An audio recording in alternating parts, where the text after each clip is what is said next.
This podcast is brought to you by the Deluxe Edition Network. To find more great shows on our network, head over to TheDen.show.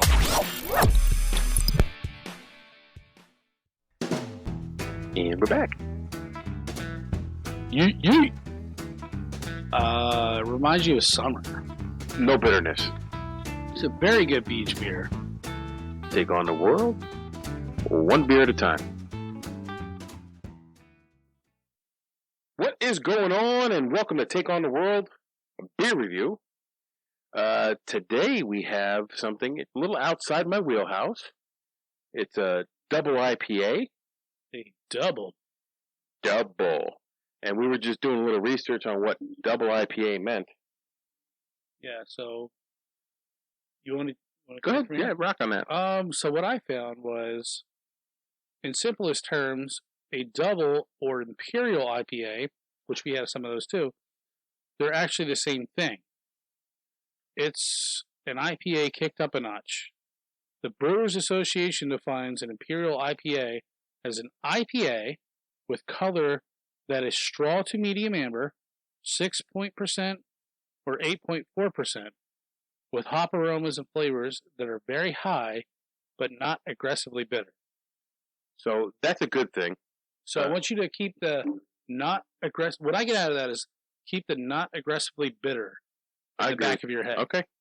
Okay. Because I don't like IPAs that scratch your eyes out with hops. I don't. Yes. I don't think that. No. Like, give me a well balanced beer that I can drink and not make bitter beer face. Right. So I've tasted hoppy beers. We all get the IPA revolution that's going on now, and I would probably say a lot of people are getting sick and tired of it.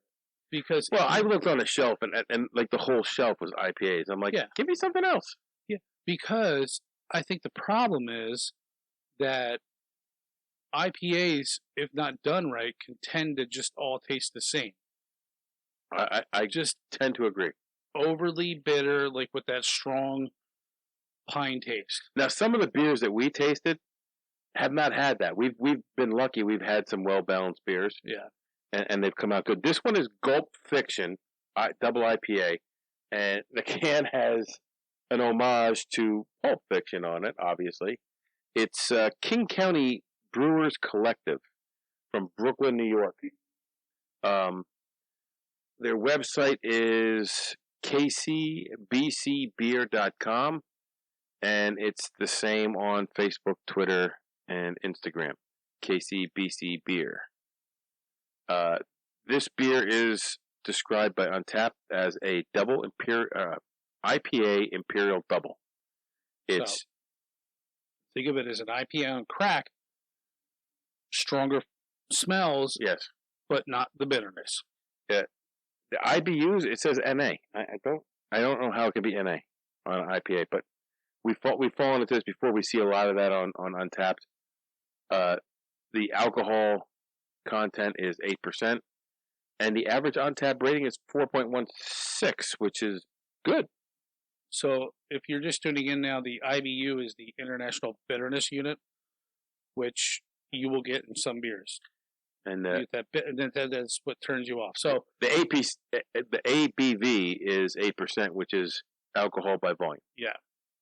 So we'll let you know right away if this thing's bitter or what.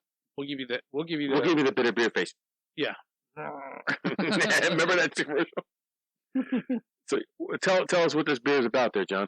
So murky golden haze in the glass with a face full of fresh fruit. Face full of fresh fruit flavors. Up front, mango, peach, lemon, and white grape. I like that. Completely blasted with Citra, Mosaic, and Nelson hops, plus loads of wheat for smooth body and a touch of spicy rye on the finish. I wonder what the spicy rye is all about. Yeah, I don't know. Rye can be either like smack you in the face, or the other. So this is going to be interesting. So the Gulp Fiction frogs on this are holding frog guns with their tongues out. I love the can.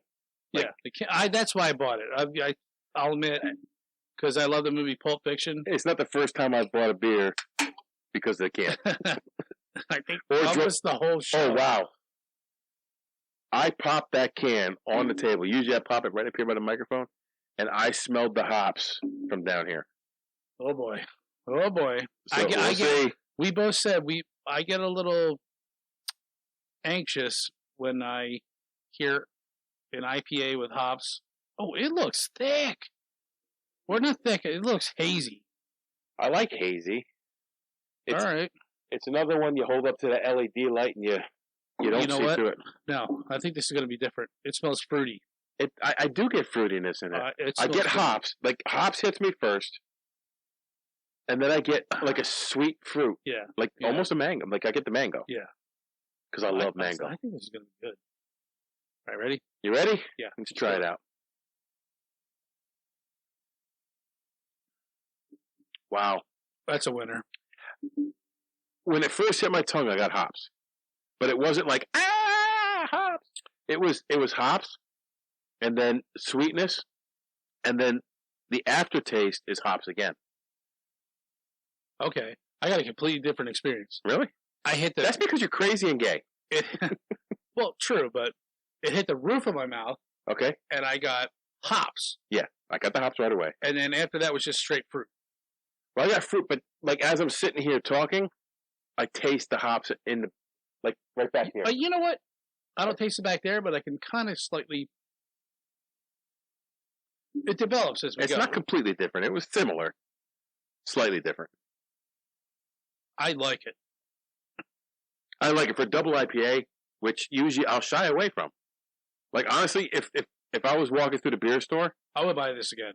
If I didn't see the can and it just said Gulp Fiction double IPA, I probably wouldn't buy it. Because IPAs tend to be too... Yeah. But this one is really good. It's balanced. Very balanced. And the bitterness I'm getting at the end, like the lingering bitterness, is a good thing. It's not like a horrible thing. Right. It's not... I wouldn't even go as far as to say... It's like a fruity bitterness. Yeah. It's weird. I was gonna say, I'm not even sure I would consider it bitter. This is like a mind play. Whatever they did it right. Yes. And you don't find that a whole lot with people who are just trying to put out shitty beers. So, again, this is another brewery that I would love to try some other stuff from them. Now, I could sit down at a restaurant and drink 2-3 Oh, easily. I could easily drink 2 or 3 glasses of this. Yeah. I'd love to taste this on tap. Big old steak. Maybe some egg potatoes. rolls. There's some potatoes and egg roll. There's some noodles. Some fettuccine Alfredo. If you didn't know, me and Mike are trying to watch what we're eating. I watch my girlish figure. But wow, this is... I like it. I was a little leery at first, but man, this is... The average rating here is 4.16, right? I for an IPA, I would give this... I give it a 4. That or higher. I give it a 4. I'd easily give it a 4. Because if you go to like a standard... I don't give many 5s or over 4s. Yeah, but if you go to like... There's so many beers out there where you just get like... You ever find yourself walking around the beer store, you're like, I don't know what I want to buy. Yeah. Like, well, I've had that. They all taste the same. The beer store that I told you about? Yeah. Now, granted, when I went there, I had Marty on my mind. So I wasn't focusing. Yeah. So I'm walking around this place, and there's just so many choices. Like, it's limitless. Yeah. And you don't know what to get because you haven't had like half the stuff. Right. So do you want to waste your money buying something that, you know, is going to taste the same as something that you've already had, but is like $20 for a 4-pack or 6-pack? And we have said this time and time again. We are not expert tasters. We like what we like, and we tell you what we like. We tell you what we don't like. And by no means are we experts on beer, and we will not pretend to be. But I will fill my glass again now that you're empty, and I can get behind this. Bring it over. Oh yeah, you're right. It's the same. Another can that's got to go on the shelf because of the artwork. Yeah. And kudos to the artwork, man. I love it. It's perfect. A throwback. That's the scene where they come into the apartment room. Yep. And Samuel L. Jackson gives them that spiel. Motherfucker!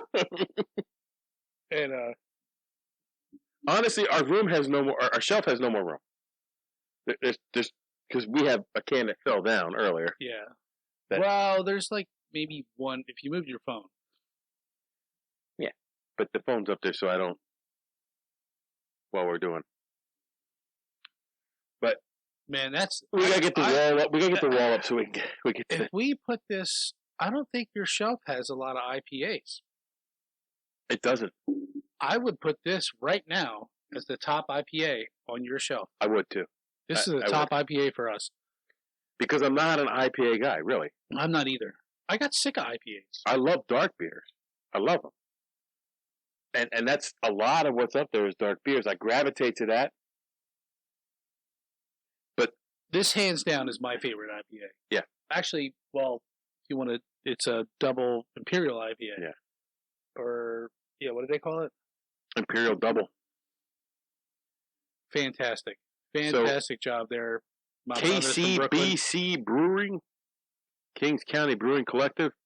Good job on this one. Yeah, I definitely got to make a road trip. Dude, we'll be on the road for the rest of our fucking lives. I'm okay with that. Can we both retire and just go to? We'll go places where we get beer and scuba dive. Mike, yes, let's do it. All right, cheers. So, cheers, homie. We took this one on. You guys go out and take on the world, one beer at a time. Our podcasts exist because of listeners like you. To find other great shows, head over to TheDen.show. Thanks for listening.